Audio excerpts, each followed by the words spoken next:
Proyek penguatan profil pelajar Pancasila.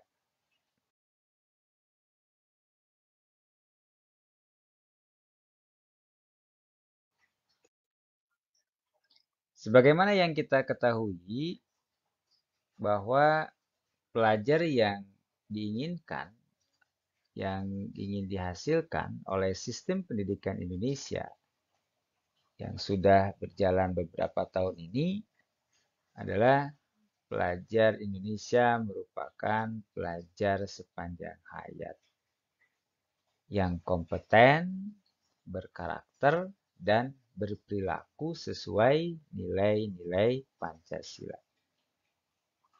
Jadi pelajar-pelajar Indonesia ke depannya itu bukan hanya sekedar hafal Pancasila, akan tetapi Pancasila menjadi karakter di dalam kehidupannya sehari-hari.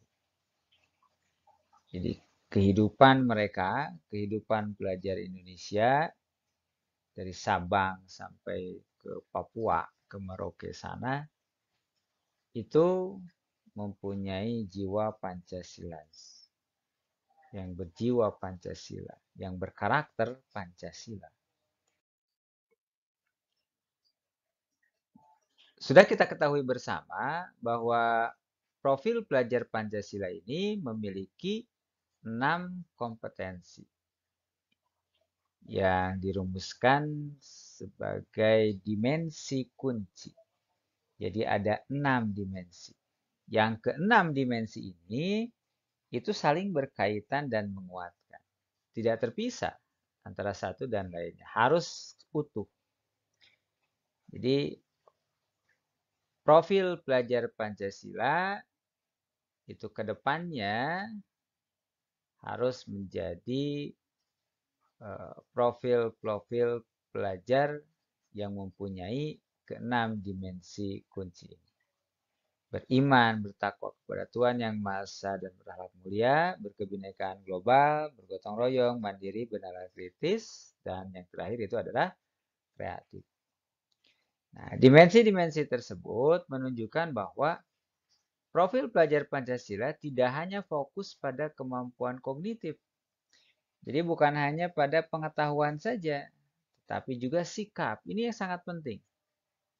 Banyak orang yang cerdas, banyak orang yang pintar, namun tidak pada tempatnya.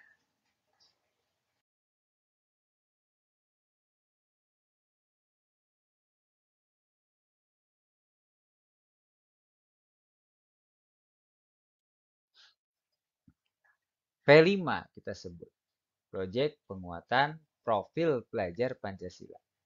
Ini memberikan kesempatan kepada peserta didik untuk mengalami pengetahuan. Jadi bukan mendapatkan pengetahuan ya, tapi mereka mengalami. Karena dengan mengalami itu beda hasilnya dengan hanya sekedar mengetahui. Jadi mengalami pengetahuan. Ini sebagai proses penguatan karakter sekaligus kesempatan untuk belajar dari lingkungan sekitarnya. Di mana mereka tinggal, di situ mereka bisa belajar. Dia tidak terfokus pada saat di kelas saja belajar. Tidak terfokus pada ruang Zoom saja. Tapi ketika berada di lingkungan sekitarnya, itulah proses belajar yang sesungguhnya. Sehingga peserta didik itu bisa melakukan aksi nyata. Bukan hanya sekedar omong belaka. Bukan hanya sekedar banyak bicara. Tapi melakukan aksi nyata. Untuk apa? Dalam menjawab isu yang terjadi. Sesuai dengan tahapan belajar dan kebutuhan. Bahkan dapat menginspirasi peserta didik sendiri untuk memberikan kontribusi dan dampak bagi lingkungan sekitarnya. Jadi hasil belajarnya itu berdampak untuk masyarakat luas. Ini yang sangat diharapkan. Berdampaknya dalam segi apa? Tentunya dalam segi yang positif. Hasil belajar di sekolah, kalau misalkan hasil belajar di tempat lain itu diaplikasikan di dalam kehidupannya, di dalam masyarakat, sehingga masyarakat bisa mendapatkan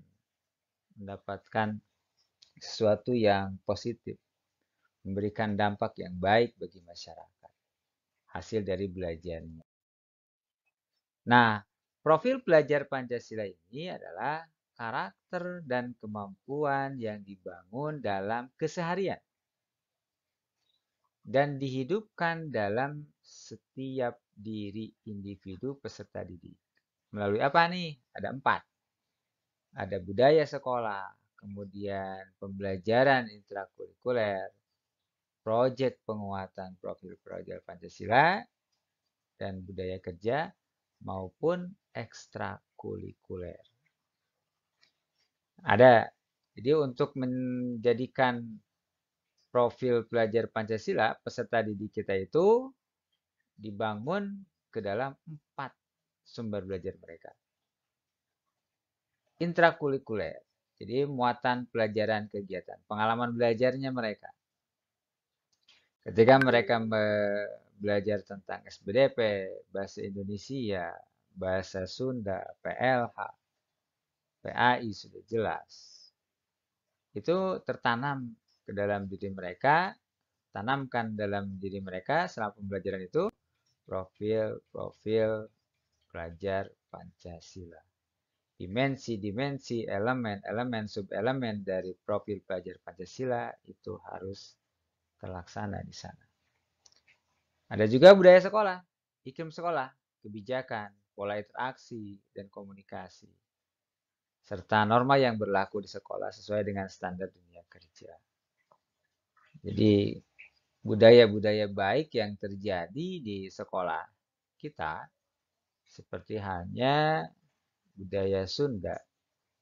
Ngamu mulai budaya Sunda itu kan budaya sekolah yang tidak ada di sekolah lain dan adanya di sekolah kita. Ini bagian dari memperkuat karakter profil pelajar Pancasila. Lalu, proyek penguatan profil pelajar Pancasila. P5 ini adalah program lintas disiplin ilmu yang kontekstual. Apa kontekstual? Nanti ada kita di depan. Lalu selanjutnya di ekstrakurikuler. Ini yang sangat banyak sekali. Di kegiatan untuk mengembangkan minat dan bakat. Di sini akan bermunculan. Terlihat ketika ada atau pembelajaran masuk di ekstrakurikuler. Ini salah satu penguat dari karakter profil pelajar Pancasila.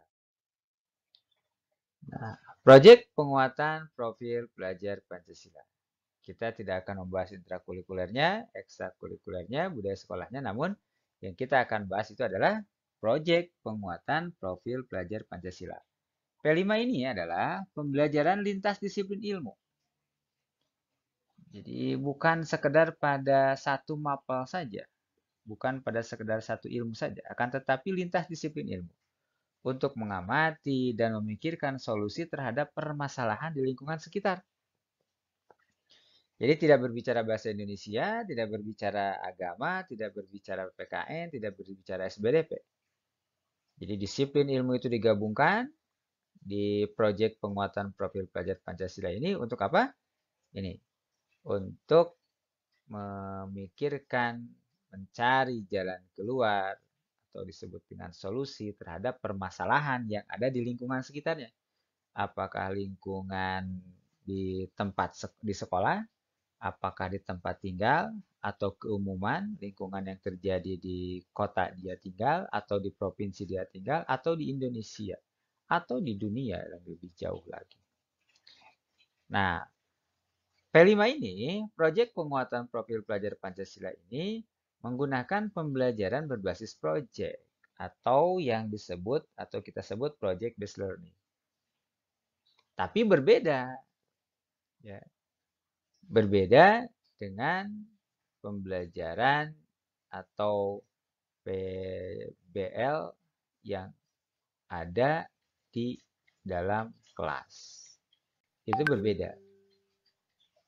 Satu hal yang berbeda antara PBL Project Based Learning intrakurikuler dengan Project Based Learning Project penguatan profil pelajar Pancasila.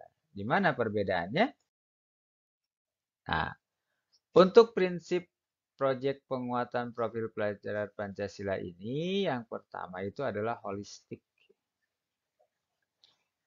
Holistik ini bermakna memandang sesuatu secara utuh dan menyeluruh, tidak parsial, tidak satu, atau terpisah-pisah.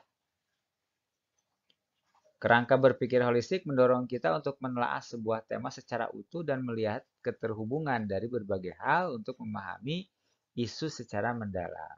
Nah, jadi bedanya project based learning ini dengan yang dilakukan di kelas itu holistik ya, menyeluruh secara utuh menyeluruh. Jadi bukan hanya di IPA atau di IPAS atau bahasa Indonesia, tapi ini secara utuh. Secara utuh lintas, tadi dikatakan lintas disiplin ilmu, sehingga tidak nampak di sana. Bahasa Indonesia-nya PKN ini tidak nampak. Jadi tidak terpisah-pisah juga. Oh ini bahasa Indonesianya, ini bahasa Sundanya, ini PKN-nya tidak seperti itu. Nah, oleh karenanya setiap tema proyek yang dijalankan itu bukan merupakan sebuah wadah tematik yang menghimpun beragam mata pelajaran, namun lebih kepada wadah untuk meleburkan beragam perspektif dan konten pengetahuan secara terpadu. Jadi sudah tidak ada lagi. Mapel-mapel itu sudah tidak ada lagi. Yang jelas bagaimana mereka sudah tertanam apa-apa yang sudah kita berikan kepada mereka, apa-apa yang sudah mereka lakukan di pembelajaran, itu diaplikasikan di proyek penguatan profil belajar Pancasila ini. Lalu prinsip yang kedua itu adalah kontekstual. Kontekstual ini berkaitan dengan upaya berdasarkan kegiatan pembelajaran pada pengalaman nyata yang dihadapi dalam keseharian. Jadi bukan angan-angan. Jadi bukan hayalan. Tapi betul-betul dihadapi oleh peserta didik di dalam keseharian ini. Jadi prinsip ini mendorong guru dan peserta didik untuk dapat menjadikan lingkungan sekitar itu dan realitas kehidupan sehari-hari sebagai bahan utama pembelajaran. Jadi di dalam P5 ini, apa yang isu yang sedang ada, sedang terjadi, sedang berkembang, itulah yang diangkat oleh guru. Jadi bukan berdasarkan kisah masa lalu, ya. Bukan berdasarkan hayalan di masa yang akan datang, tapi isu-isu saat ini yang sedang berkembang. Apakah isu lingkungan, ataupun isu-isu tentang makanan, ataupun isu dan berbanyak lagi yang lain. Lalu selanjutnya prinsip yang berikutnya itu berpusat pada peserta didik. Ya. Jadi berkaitan dengan skema pembelajaran yang mendorong peserta didik untuk menjadi subjek pembelajaran yang aktif, kemudian mengelola proses belajarnya secara mandiri. Jadi tidak komunikasi dua arah. Guru memberikan, kemudian siswa mengerjakan, tidak. Tapi mereka lebih aktif mengelola. Dari prosesnya itu mereka lebih dibebaskan, masih dalam pengawasan, masih dalam pembinaan guru. Jadi guru diharapkan dapat mengurangi peran sebagai aktor utama kegiatan belajar mengajar yang menjelaskan banyak materi, kemudian memberikan banyak instruksi. Tapi sebaliknya, guru sebaiknya menjadi fasilitator pembelajaran. Jadi bukan anak-anak itu diceramahi terus-terusan, kemudian lakukanlah ini, enggak. Tapi lebih ke guru sebagai fasilitator, mengarahkan saja. Ya, ini coba kalian amati, coba kalian simak, lalu apa menurut kalian? Kita meluruskan, tapi jangan menjudge sekali anak itu melakukan kesalahan salah, bukan. Tapi kita luruskan dengan bahasa yang santun, dengan bahasa yang enak untuk anak, sehingga anak tertantang, sehingga anak menjadi tidak takut. di dalam mengeksplor kemampuannya. Prinsip berikutnya adalah eksploratif. Apa eksploratif ini? Berkaitan dengan semangat untuk membuka ruang yang lebar bagi proses inquiry dan pengembangan diri. Proyek penguatan profil pelajar Pancasila ini tidak berada dalam struktur intrakurikuler. Ya, jadi di luar mata pelajaran. Jadi bukan terintegrasi, ini di luar pembahasan mata pelajaran, di luar tema pelajaran ya, yang terkait dengan berbagai skema formal pengaturan mata pelajaran. Jadi sekali lagi tidak berada dalam struktur intrakurikuler yang terkait dengan berbagai skema formal pengaturan mata pelajaran. Jadi ini murni pure di luar.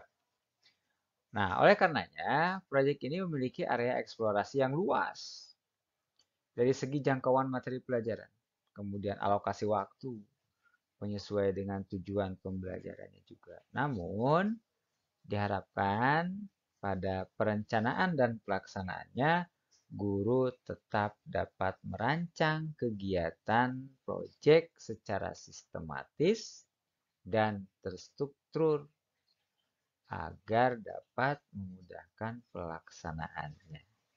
Jadi tidak ujug-ujug dibuat profil pelajar Pancasila ini, tapi tetap dirancang kegiatannya itu secara sistematis. Selanjutnya, bagaimana tahapan pelaksanaan proyek? Nah, untuk melaksanakannya, tahapan-tahapannya apa saja? Yang pertama, merancang alokasi waktu dan dimensi profil pelajar Pancasila. Pimpinan sekolah, dalam hal ini kepala sekolah, itu menentukan alokasi waktu pelaksanaan proyeknya. Kapan nih pelaksanaan proyek ini akan dilaksanakan? Apakah awal semester, apakah pertengahan semester, atau menjelang akhir semester? Ini punya wewenang. Pemimpin sekolah punya wewenang. Dalam menentukan alokasi waktunya ini diberi kesempatan misalnya 2 bulan atau 3 bulan untuk sampai selesai. Dan dimensi untuk setiap tema. Apa saja nih? Ya, dimensi yang akan dipakai di profil pelajar Pancasila ini. Dalam proyek ini apakah mandirinya, apakah kreatifnya, apakah berkebinekaan globalnya. Kemudian itu dilakukan agar dapat memetakkan sebaran pelaksanaan proyek pada satuan pendidikan tersebut.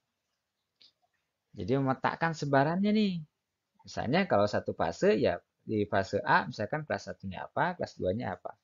Kalau ternyata itu dipakai satu sekolah, nah fase A melakukan apa, fase B melakukan apa, fase C melakukan apa.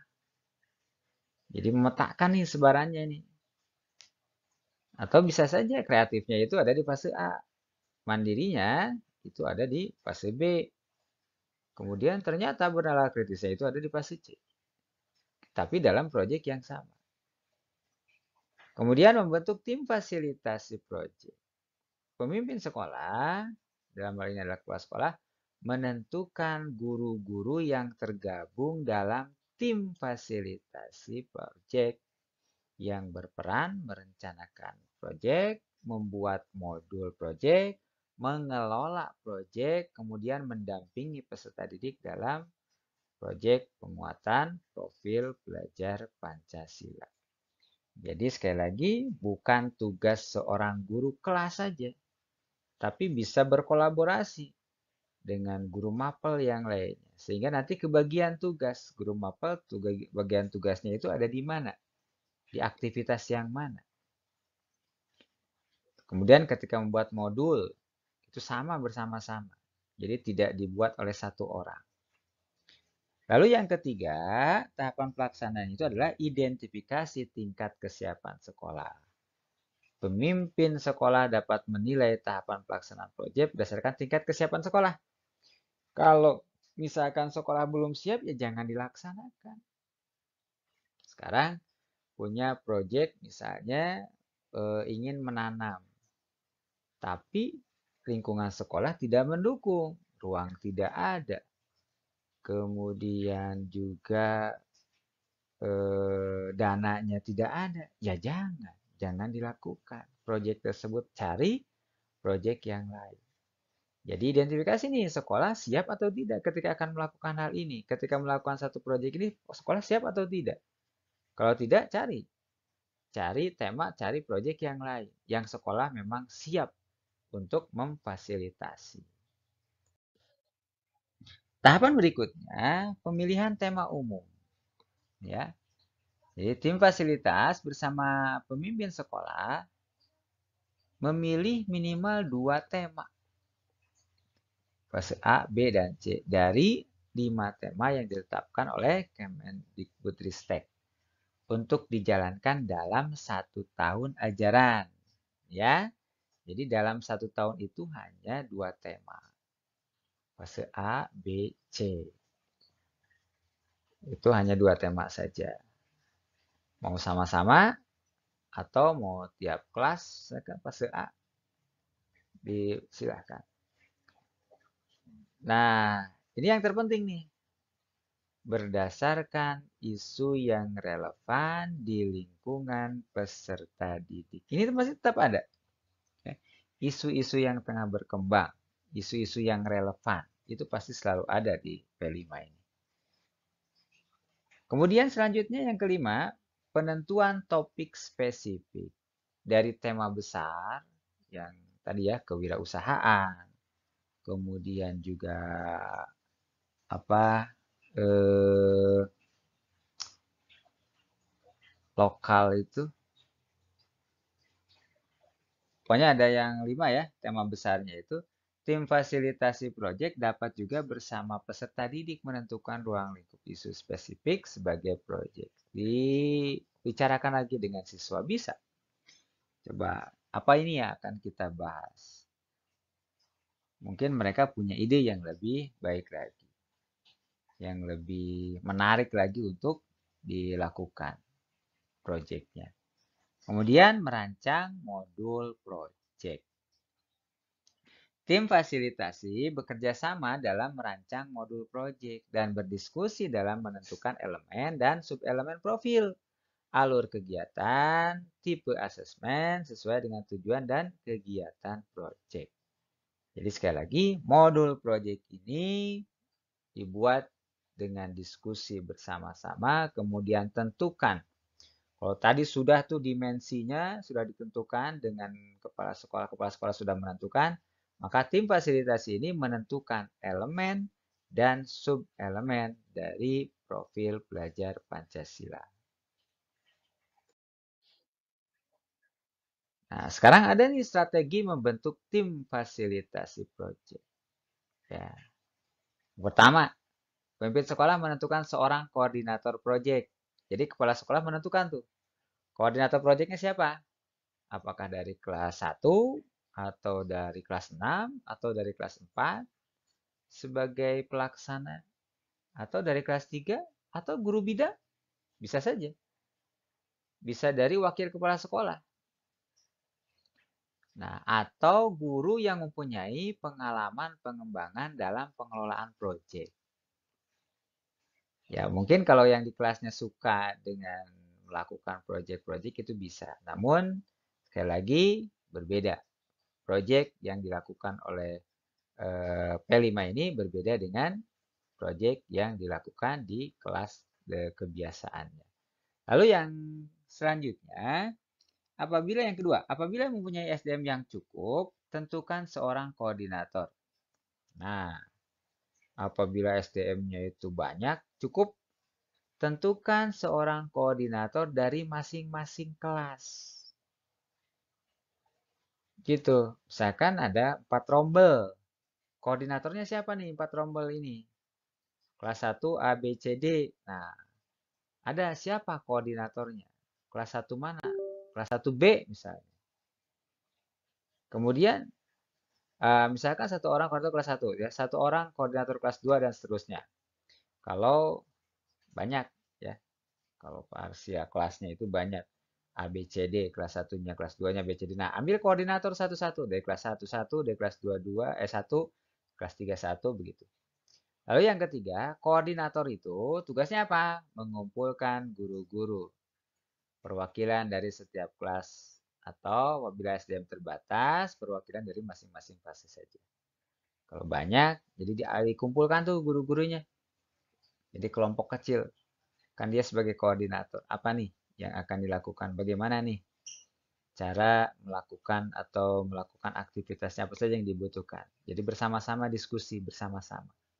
Lalu yang keempat, koordinator memberikan arahan untuk merencanakan dan membuat modul project untuk setiap kelas atau fase baru di sini.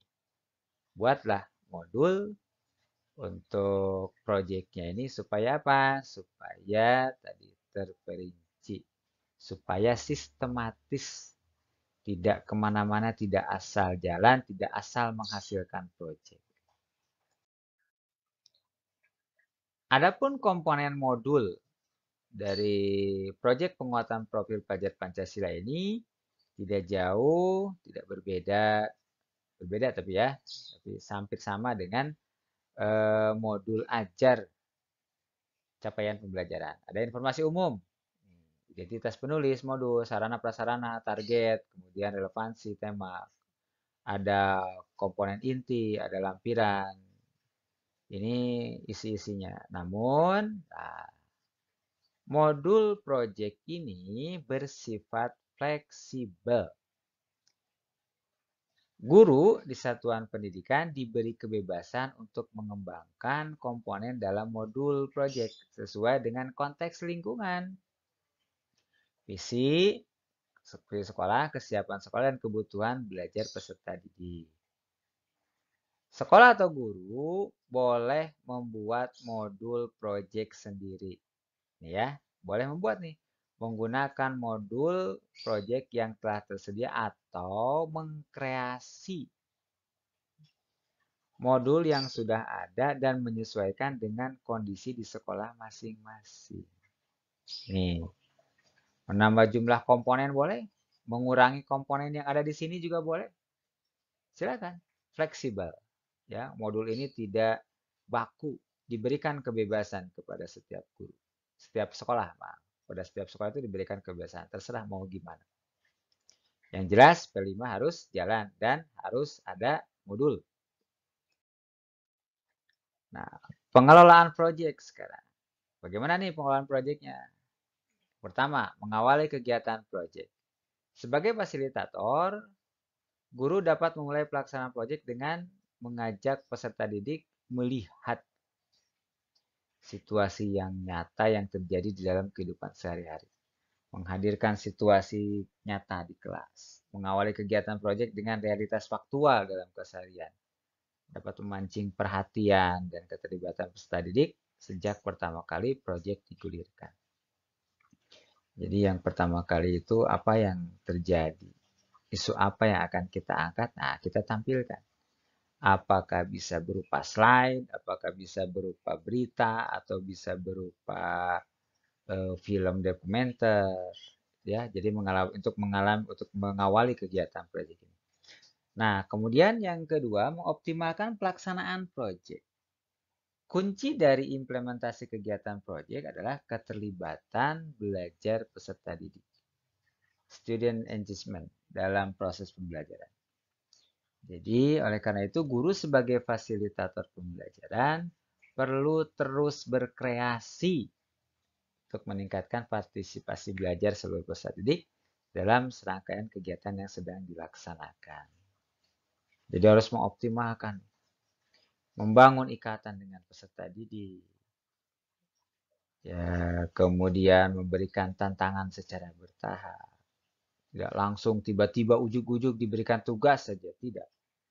Kemudian memelihara rasa ingin tahunya. Tumbuhkan rasa ingin tahu di dalam jiwa anak-anak sehingga mereka bisa bertanya secara langsung ataupun bertanya kepada perangkatnya, mencari sendiri di internet. Lalu melakukan refleksi secara berkala. Ini yang sangat dibutuhkan. Refleksi berkala untuk mengetahui sejauh mana kebermanfaatan atau pemahaman peserta didik. Lalu selanjutnya pengolahan yang berikutnya menutup rangkaian proyek. Nah, kegiatan proyek yang sudah berjalan melalui berbagai rangkaian aktivitas perlu diakhiri dengan sesuatu yang tidak kalah bermakna. Dalam hal ini, setidaknya terdapat 2 kegiatan yang dapat diupayakan guru sebagai fasilitator pembelajaran untuk mendorong peserta didik menggenapkan beragam hal yang telah dipelajari, yakni merancang perayaan belajar dan melakukan refleksi tindak lanjut. Jadi merancang perayaan belajar itu apa sih? Merayakan hasil belajar dengan coret-coret? Bukan. Namun memajang ya, misalnya hasil karya peserta didik. Kemudian ada launching hasil hasil eh, proyeknya sampai menghadirkan orang tua. Ini kan sesuatu yang membanggakan untuk peserta didik. Refleksi untuk sejauh mana. Namun refleksi ini bukan menyudutkan ya, bukan mencari-cari kesalahan peserta didik, bukan. Jauhi. Namun refleksi ini lebih ke eh, ingin kita mengetahui sejauh mana mereka paham akan apa yang kita sampaikan.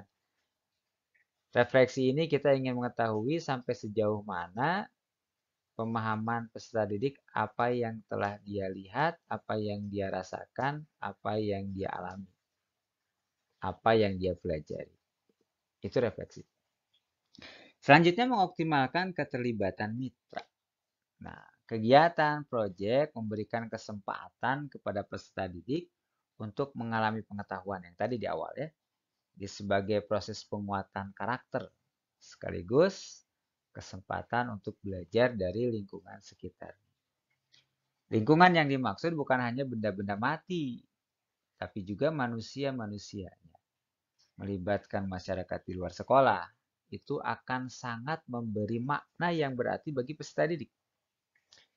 Peserta didik akan cenderung menghasilkan hasil belajar yang lebih berkualitas saat mengetahui bahwa ada orang lain selain gurunya yang akan melihat atau merasakan hasil belajar mereka. Ini yang penting. Ya. Jadi mereka memberikan sesuatu yang bermanfaat untuk lingkungannya. Jadi bukan hanya untuk guru, namun masyarakat yang luas. Selanjutnya, dari P5 ini adalah mendokumentasikan dan melaporkan hasil proyek. Mendokumentasikan proses belajar peserta didik, yaitu dengan jurnal guru. Guru membuat jurnal. Apa-apa yang terjadi, apa-apa yang dilakukan selama proyek, itu guru mempunyai catatan tersendiri. Mau positif ataupun negatif. Setiap kejadian tertulis di dalam jurnal. Lalu mendokumentasikan proses belajar peserta didik. Portofolio peserta didik. Dalam bentuk apapun itu. Mau hasil karya tulis, mau hasil karya berupa gambar, atau hasil dia membuat apapun itu sebagai bentuk penghargaan kita simpan. Atau bisa kita pajang, atau bisa kita perlihatkan di media sosial. Ini bagian dari pendokumentasian peserta didik portofolionya. Lalu prinsip rancangan rapor project. Ya, bagaimana sih prinsip rancangan rapor untuk project ini? Rapor informatif dalam penyampaian perkembangan anak, namun tidak merepotkan guru dalam pengerjaannya, bukan menambah pekerjaan, ya, bukan ngari riweuh dengan adanya rapor project ini. Kemudian menunjukkan keterpaduan. Rapor terdiri dari hasil penilaian terhadap performa peserta didik dalam proyek. Ingat ya, ini hanya dalam proyek saja. Di luar proyek itu tidak masuk.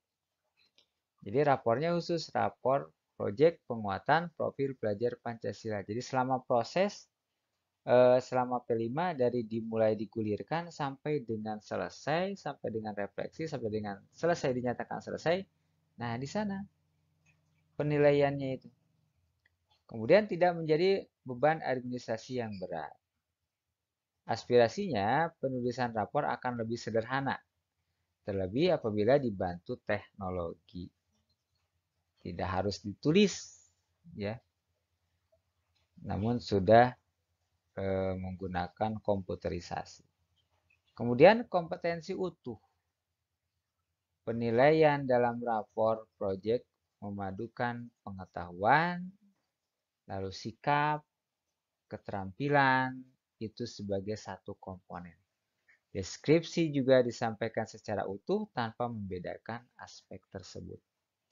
Jadi tidak dikatakan ini pengetahuannya sudah mengetahui bla bla bla bla bla bla, keterampilannya sudah pandai dalam atau sudah mahir dalam bla bla melakukan ini, kemudian dalam sikapnya sudah menunjukkan tidak. Namun deskripsi ini dipakai secara utuh. Jadi tidak ada tuh aspek pengetahuan, keterampilan, sikap tidak ada. Namun langsung deskripsinya itu gamblang. Apa? Capaian profil belajar Pancasila. Semoga bermanfaat. Terima kasih. Assalamualaikum warahmatullahi wabarakatuh.